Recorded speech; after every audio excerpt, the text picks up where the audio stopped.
I think Twitter is going to eventually lead to a genocide. And I do believe this because it engenders nothing but conflict and no conflict resolution.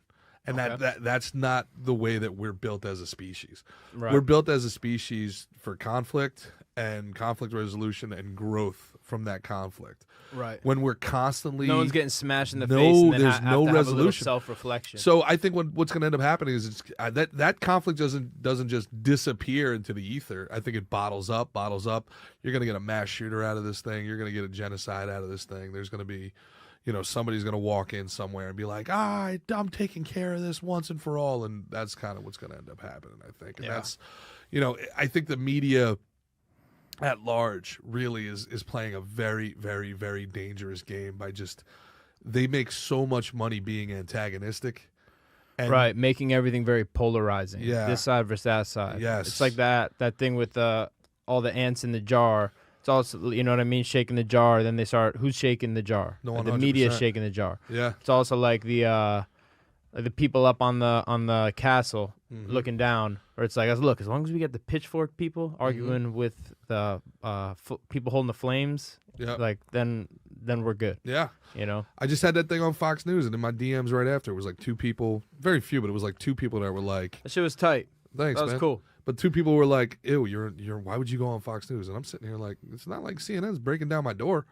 Right. You know what I'm saying? It's like, I'd go on anywhere. So wait, Fox News is like that's the right wing. The right wing, and then CNN's the left wing. Literally everything else is left wing. So where's down the middle news? There's no money in the center. The biggest problem in America is where's the fucking real shit? There's no money in it. So 80% of the people agree with each other in this country. So when you hear people say stupid shit, this country's never been so divided.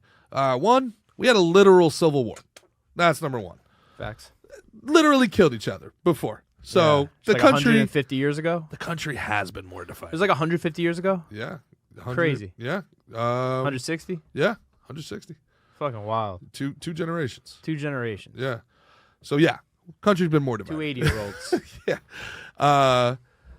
Politics have never been worse. People were literal slaves in this country.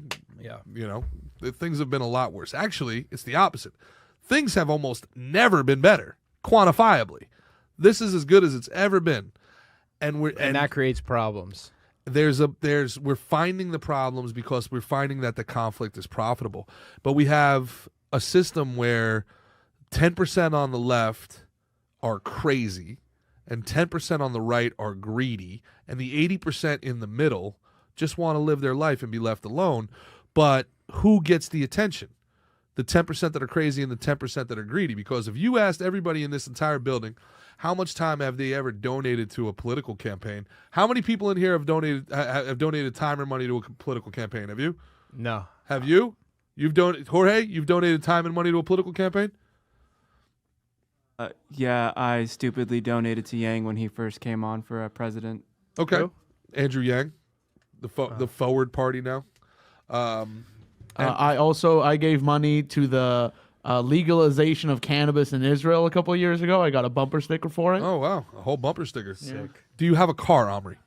Not anymore. Sold Okay.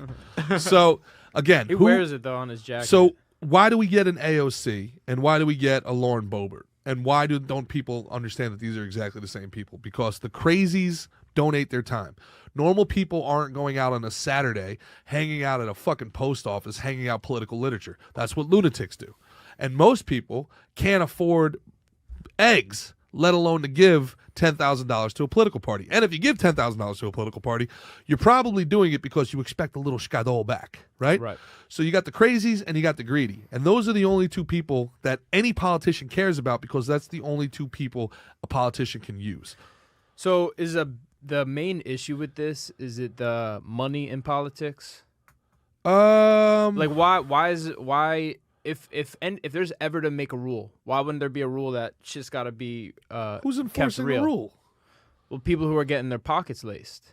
Who? So that's the thing. The people got to hold politicians accountable. The politicians gave themselves a raise, my brother. When we got shut down, our government was shut down. That's what I'm saying. Years. If we took money out of it, how? If we made it illegal, no lobbying. But what is illegal? Who do cops listen to you or do they listen to their bosses? So who enforces this? I don't know, the fucking president. That's what a president, you can get behind and vote for. You think the president doesn't want money in politics? No, I'm sure he does, but like it has to be someone like who's like above that.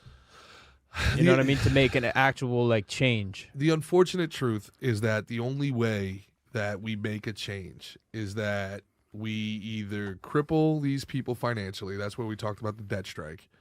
And in doing so, kind of cripple ourselves. Like, we got to be willing to burn it to the ground just to stop them, unfortunately. Or the other side of it is,